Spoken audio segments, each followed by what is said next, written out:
ತಮ್ಮ ಹೆಸರು? ಸತೀಶ್ ಸರ್ ನನ್ನ ಹೆಸರು. ನಾನು ಚೌಡನಪಳ್ಳಿಯಿಂದ ಬಂದಿರೋದು. ಮೇಡಮ್ ಅವ್ರೆ ಏನಕ್ಕೆ ಬಂದಿದ್ರಿ ಇಲ್ಲಿ? ನನಗೆ ಫೋರ್ಜರಿ ಆಗಿ ಅದು ಕೋಡಿ ಮಾಡಿದ್ರು ನಮ್ಮ ಗಮನಕ್ಕೆ ಕೊಡ್ದಿರಾನೆ. ನಾನು ನ್ಯಾಯ ಕೇಳಕ್ಕೆ ಹೋಗ್ತಾನೆ ಇಲ್ಲ, ಯಾವಾಗಲೂ ತಾಲೂಕು ಆಫೀಸ್ಗೆ. ನನಗೆ ನ್ಯಾಯ ಸಿಕ್ಕಿರಲಿಲ್ಲ. ಅದಕ್ಕೆ ಅಂಗಡಿ ಸಮ್ಮುಖಕ್ಕೆ ಬಂದೆ ನಾನು. ನೀವುಗಳು ಬಂದ ನಂತರ ನೀವು ಕರ್ನಾಟಕ ಮಾನವ ಹಕ್ಕು ಸಂಸ್ಥೆ ಎಲ್ಲರೂ ಬಂದಾಗ ನನ್ನ ಒಳ್ಳೆ ರೀತಿಗೆ ಗೌರವಿಸುವಾಗೂ ನಡ್ಕೊಂಡ್ರು. ಮತ್ತು ಇಷ್ಟು ದಿನ ನಡ್ಕೊಳ್ತಾ ಇದ್ದಿದ್ದ ರೀತಿಗೂ ಇವತ್ತಿಗೂ ಗಜ ಅಂತ ವ್ಯತ್ಯಾಸ ಇತ್ತು. ಅಧಿಕಾರಿಗಳು ಏನೇನು ಹೇಳಿದ್ರು ಮೇಡಮ್ ಅವರೇ?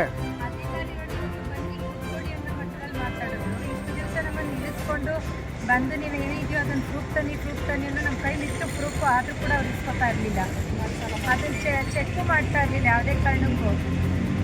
ಮಾನವ ಹಕ್ಕು ಇಲಾಖೆ ನಾನು ನಿಮಗೆ ದೂರು ಕೊಟ್ಟಾದಮೇಲೆ ನೀವು ಕೊಟ್ಟಿರುವಂಥ ಒಂದು ಹೇಳಿಕೆಗೆ ಅವರು ಇವತ್ತು ಬಂದು ಎಲ್ರಿಗೂ ಸರ್ವೆಯವರಿಗೂ ನಮಗೂ ಎದುರು ಬದ್ರು ಭೇಟಿ ಮಾಡಿ ಹೇಳಿಕೆ ಕೊಟ್ಟರು. ಆಮೇಲೆ ಆಫೀಸರು ಯಾರು ಇವಾಗ ಸರ್ವೆ ಮಾಡೋರಲ್ಲ ಅವ್ರ ಮೇಲೆ ಕ್ರಮ ಏನು ತಗೊತೀನಿ ಅಂದ್ರೆ ಮೇಡಮ್ ಅವರೇ?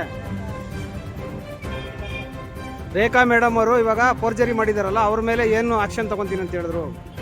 ನೀವು ಅನುಭವದಲ್ಲಿ ಏನಾದರೂ ಖಾತ್ರಿ ಆಯಿತು ಅಂತ ಹೇಳಿದ್ರೆ ರೇಖಾ ಅವ್ರು ಮಾಡಿರೋವಂಥ ತಪ್ಪೇನಿದೆ ಅದನ್ನು ನಿಮಗೆ ಏನು ತಪ್ಪಾಗಿ ಕಾಣ್ತಾ ಇದೆ ಅದನ್ನು ಸರಿಪಡಿಸ್ಕೊಡ್ತೀವಿ. ಈಗ ನೀವು ದೂರಲ್ಲಿ ಯಾವ ರೀತಿ ಏನು ಅನುಭವದಲ್ಲಿ ಇದ್ದೀರಿ ಅದ್ರ ದಾಖಲೆಗಳು ತಂದುಕೊಡಿ. ರೇಖಾ ಮೇಲೆ ನಾವು ಕಾನೂನು ಪ್ರಕಾರ ಕ್ರಮ ಕೈಗೊಳ್ತೀವಿ.